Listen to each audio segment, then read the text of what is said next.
Here's a question out of left field. Yes. Okay. No problem. Because if I was a caller wanting to ring up, this would be my question for you. Yes. Okay. I've got a fair bit of equity in my home. Yes. I've owned it for 10 years, but I've been able to pay it off at a fairly good rate. And my two kids, Yes. I can't see them ever being able to buy into Sydney, even if it's a little one-bedroom unit, unless they buy out west. Fair way out, yes. Would it be a smart thing for me to say to both of them, all right, I'm prepared to go guarantor. We can see if we can't get you a loan because they haven't got a deposit. They haven't got a deposit. Now, am I allowed to give them a deposit, first of all? Yes, you can. Okay. You can.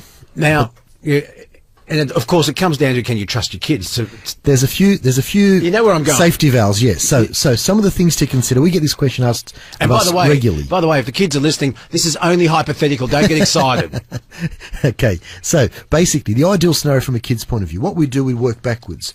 We'd see, have they got a regular job? Have they got regular income? Both, yes. If they're intending getting into the market today as a sort of a leg in the property market, one of the things that we recommend you consider doing is, if they don't have any deposit at all, you helping them with up to 20% of the value of the property. That doesn't necessarily mean you physically give them the money, but what we can do, if you've got some equity in your property, we can create a split. Say, for argument's sake, if you've got some equity in your property, we might leave that or you've got a loan, we'd probably set that up as an account one.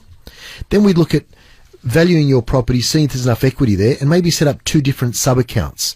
Might be $100,000 each in those sub-accounts. Yeah. Then that $100,000 could potentially become equity for child number one, and we give him access up to $100,000 to utilise out of your money. We still do it as a separate split where he would ultimately pay it, but you're securing just that $100,000 component. Then the property that he ultimately buys goes in his name, with a caveat to protect you, Luke. So he can't sell it, go to the Bahamas and blow the $100,000 that you've lent him. Yes. There's a caveat over there, so that there'll be a first mortgage registered by the lender, depending which lender we end up going through, and then that protects the lender against let's presume it's just going to be a one-bedroom unit for $500,000 out in the suburbs.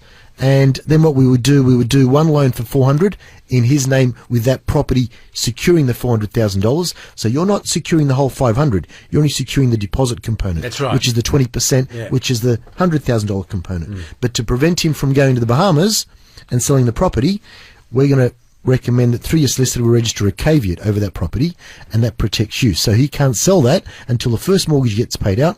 You take your 100, then he can have whatever's left over. Do many people do this? Some do, yes. Yeah, because it's the only way. I can't see it unless they inherit, and they won't be inheriting from me. No.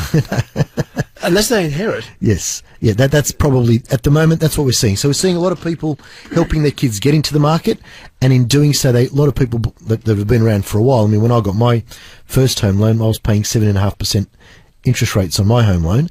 Now it's sub 4%, right? So there's rates out there with a 3 in front of it. So people are realising, to help get their kids into the property market, help them get in now, they're doing that via some equity component they're helping them out with.